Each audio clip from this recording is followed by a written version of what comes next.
যেই দল এখন বাংলাদেশে বলে যদি নির্বাচনের ডেট দেন না দিলে আমরাই ডেট ডিক্লেয়ার করে আসবো, তাহলে আমি ওই দল এবং ওই দলের লোকদেরকে সামনে রেখে, এই বিজ্ঞ আইনজীবীদের সামনে রেখে দেশবাসীর কাছে প্রশ্ন করতে চাই, এই দল তো নির্বাচনের ডেট ঘোষণা হলে নির্বাচনের দিন বিকেল 5টা পর্যন্ত অপেক্ষা করা ছাড়াই সকাল 10টার মধ্যেই তারা তাদের রেজাল্ট ঘোষণা করে দেবে। যে দলের নেতারা এই কথা বলতে পারে যে হয় ডেট আপনারা দেন নাহলে ডেট আমরা দিয়ে দেবো, ওরা তো প্রত্যেক কেন্দ্রে কেন্দ্রে এই কথা বলবে, হয় বিজয় আমাদের ঘোষণা করে দেন নাহলে আমরা বিজয়। এই আশঙ্কা থেকেই এই দেশের জাতি এখন বলছে আগে বিচার করতে হবে, সংস্কার করতে হবে, তারপর নির্বাচন দিতে হবে।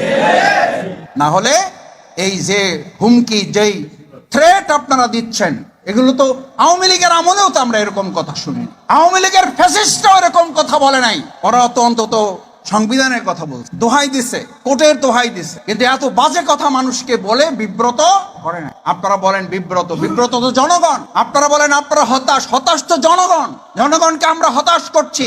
আমাদের এই সমস্ত অরাজনৈতিক এবং সংস্কৃতির বিপরীতে অপসংস্কৃতির রাজনীতি আমরা যে মানুষের সামনে প্রেজেন্ট করছি, এখান থেকে বাংলাদেশ জামাত ইসলামের আইনজীবী অঙ্গনকে মজবুত ভূমিকা পালনের মাধ্যমে দেশকে আমরা সংস্কার করবো ইনশাআল্লাহ।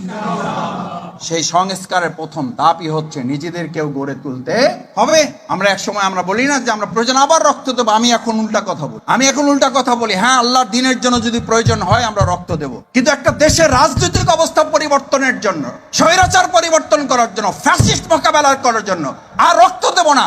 প্রয়োজনে এদেরকে মাথা উঁচু করে দাঁড়াবাড়ি আর কোনো সুযোগ আমরা দেব না। এই জাতি আর কত রক্ত দিবে?